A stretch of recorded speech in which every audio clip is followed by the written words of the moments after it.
السلام عليكم ورحمة الله وبركاته. معاكم محمد الرباشي. النهاردة هكلمكم عن أهم 3 برامج كتاجر أو أي حد عموما ممكن يستفيد بيهم.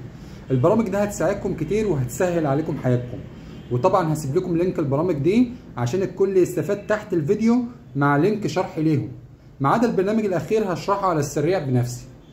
وعلى فكرة البرامج كلها مجانية وموجودة على الكمبيوتر وأنظمة تشغيل الموبايل المختلفة.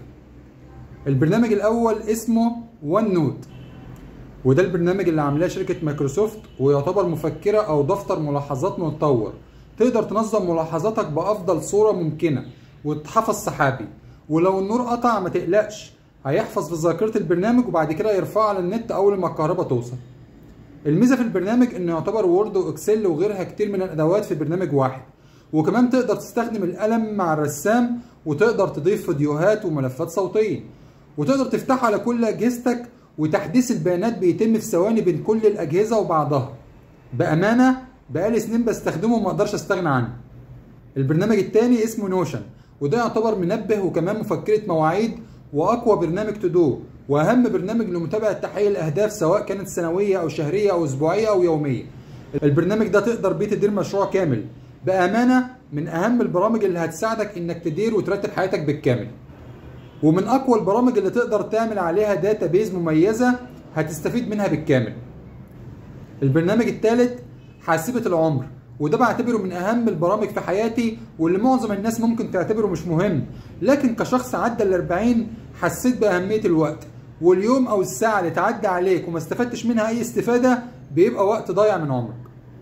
وأنا بعتبره حاسبة العمر فعلا، بيقدر يقولك تفاصيل عمرك اللي بينفلت منك ساعة ورا ساعة. هننتقل للبرنامج على الموبايل واشرحه على السريع. وزي ما انتوا شايفين يا جماعة تقدر تتابع عمرك بالتاريخ الميلادي والهجري. بعد ما تدخل تاريخ ميلادك هتضغط احسب العمر، ومن هنا تقدر تحفظ العمر ده بالاسم اللي انت عايزه. اهم ميزة انك تقدر تضيف كل تواريخ الميلاد لكل الناس اللي بيهمك امرهم في مكان واحد. هنا هتلاحظوا انه بيديك العمر، انت عندك كام سنة وكام شهر وكام يوم، وهنا بيديك الحالة العمرية محدثة بالدقيقة، عمرك بالشهور والأسابيع والأيام والساعات والدقايق، وهنا الحدث القادم لسه كام شهر ويوم على تاريخ ميلادك القادم، وهنا في عيد الميلاد التنازلي لسه مثلا كام ساعة وكام دقيقة وكام ثانية على انتهاء اليوم، ومثلا يبقى 18 يوم يبقى 19 يوم. عندك آخر حاجة تحت أعياد الميلاد ل5 سنوات القادمة ومحددة باليوم. وما تنسوش تعملوا لايك وشير، وبالتوفيق للجميع.